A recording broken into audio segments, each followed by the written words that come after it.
Olá, amados, graça e paz da parte de nosso Senhor e Salvador Jesus Cristo. Feliz por estar com vocês. Vamos dar continuidade à nossa série de estudos, dos domingos pela manhã.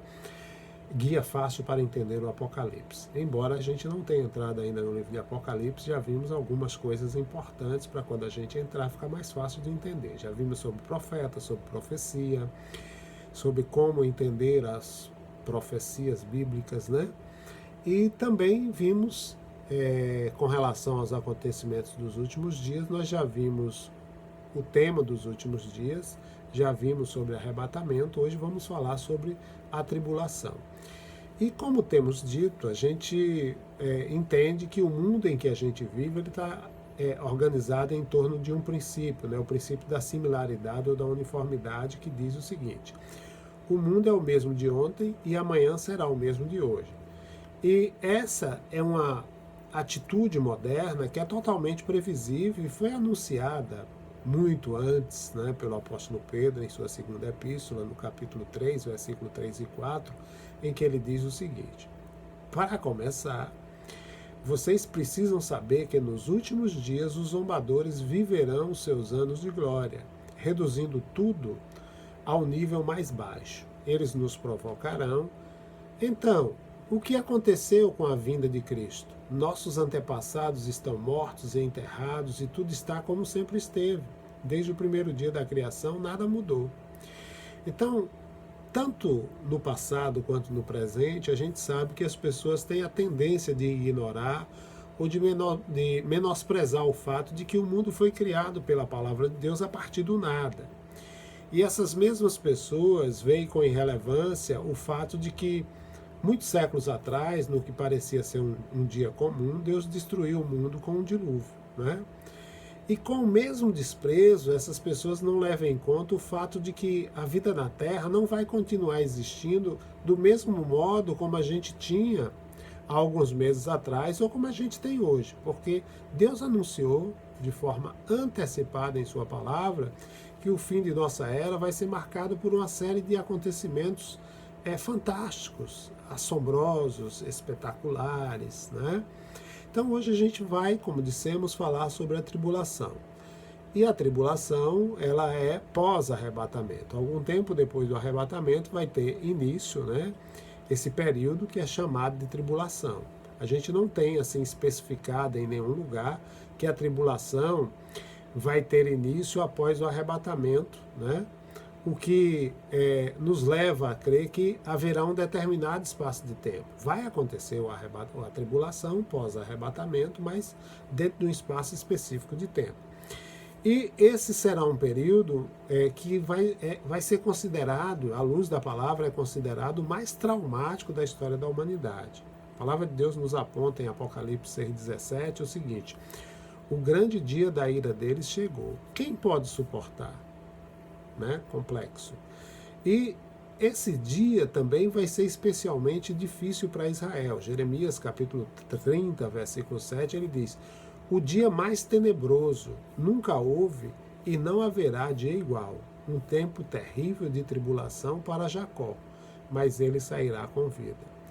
E a gente sabe que esse período de tribulação vai durar 7 anos, porque a tribulação é a 70ª semana profetizada por Daniel, capítulo 9, versículo 27, em que ele diz o seguinte: então, no período de uma semana, ele fará muitas alianças importantes, mas, na metade dessa semana, ele acabará com a adoração e as orações. No lugar da adoração, irá se instalar a besta da profanação, que permanecerá ali até finalmente ser destruída. Então, durante esse período, Deus vai derramar sua ira sobre a terra numa série de julgamentos que estão descritos no livro de Apocalipse, do capítulo 6 ao capítulo 19. É importante que vocês leiam esses capítulos para ter uma compreensão mais ampla. A tribulação é o início do dia do Senhor. E tanto o Antigo Testamento quanto o Novo Testamento nos mostram como vai se dar esse dia. Por exemplo, 1 Tessalonicenses capítulo 5, versículo 2 diz assim: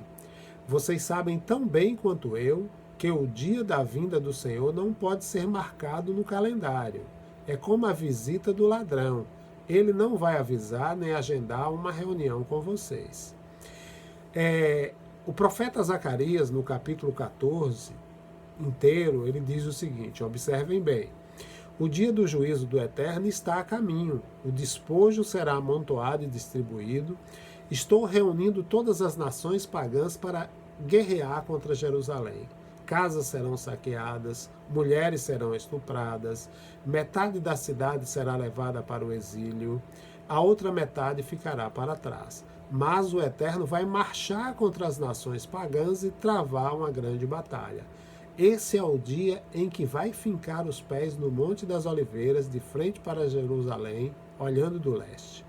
O Monte das Oliveiras vai se partir ao meio, de leste a oeste, abrindo um grande vale. Metade do monte vai se mover para o norte, metade para o sul. Então vocês vão correr pelo vale para salvar a vida. Vão pegar a rota de escape que irá levá-los até Azel. Vão correr para salvar a vida, assim como correram no dia do terremoto no tempo de Uzias, rei de Judá. Então o Eterno vai se manifestar e com ele todos os santos anjos. Versículos 6 e 7. Que dia será aquele? Acabaram-se as noites frias. Aliás, acabaram-se as noites. O dia está chegando e o tempo é do Eterno. Quando será dia sempre? Vou repetir o versículo 6 e 7.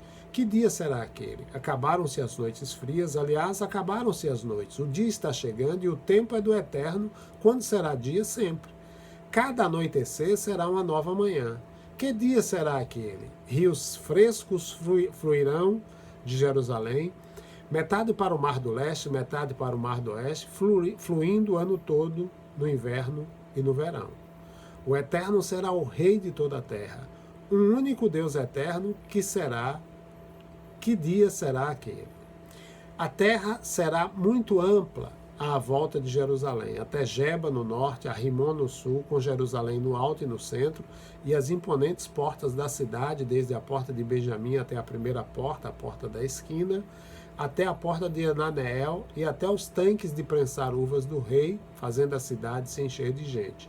Nunca mais Jerusalém será destruída. A partir de então, será uma cidade segura. Versículos 12 a 14. Mas é isso que vai acontecer com todos os que lutaram contra Jerusalém.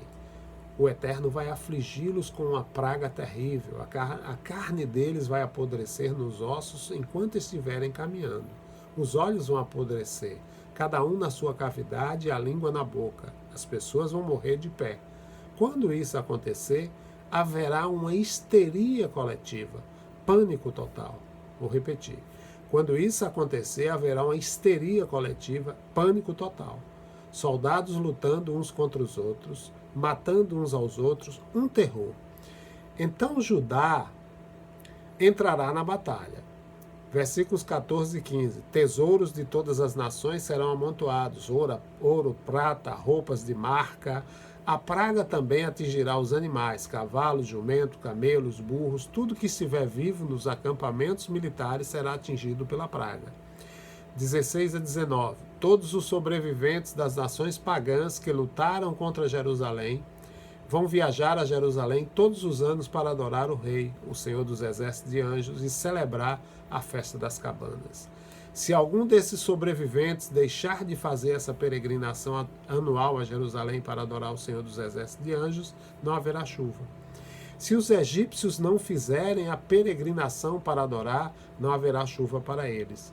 A nação que não subir para celebrar a festa das cabanas será atingida pela praga. O Egito ou qualquer outra nação que não fizer a peregrinação para celebrar a festa das cabanas receberá um castigo. Naquele dia haverá a seguinte inscrição na sineta dos cavalos: consagrado ao Senhor. Os caldeirões no templo serão tão sagrados quanto as taças e bacias no altar. Aliás, as panelas e os vasos em todas as cozinhas de Jerusalém e Judá serão consagrados ao Senhor dos Exércitos de Anjos. As pessoas que vierem adorar vão usá-los no preparo das refeições e dos sacrifícios. Daquele dia, ninguém vai comprar nem vender no templo do Senhor dos Exércitos de Anjos.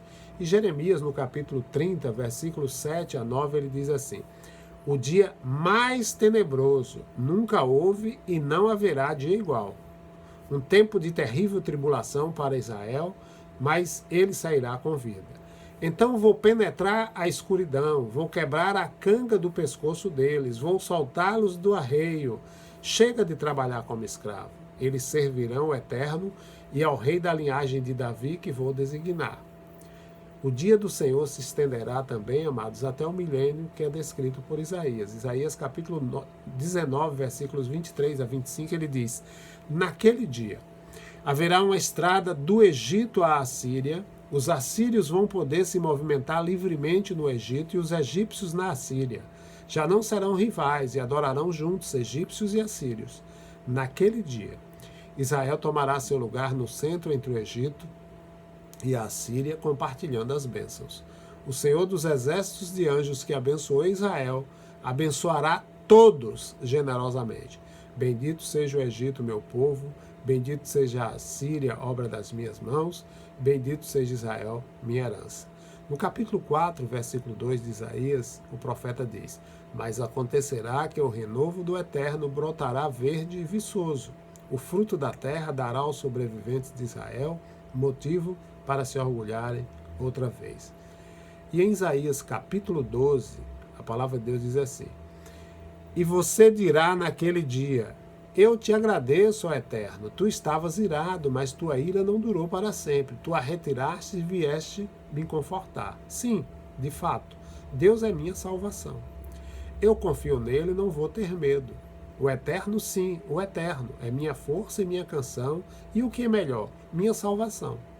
Com alegria vocês vão tirar água da fonte da salvação, e enquanto fizerem, irão dizer: deem graças ao Senhor, louvem seu nome, peçam qualquer coisa a Ele, proclamem entre as nações o que Ele fez, façam conhecida sua reputação.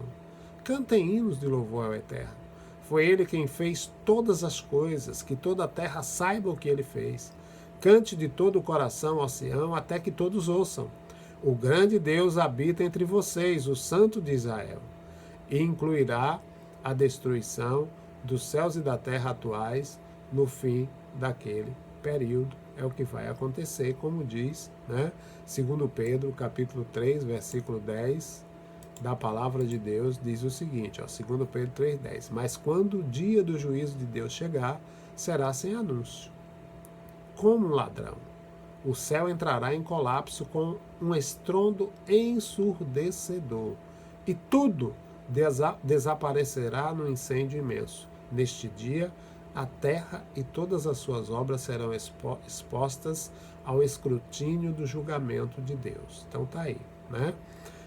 O efeito do período da tribulação e do julgamento de Deus.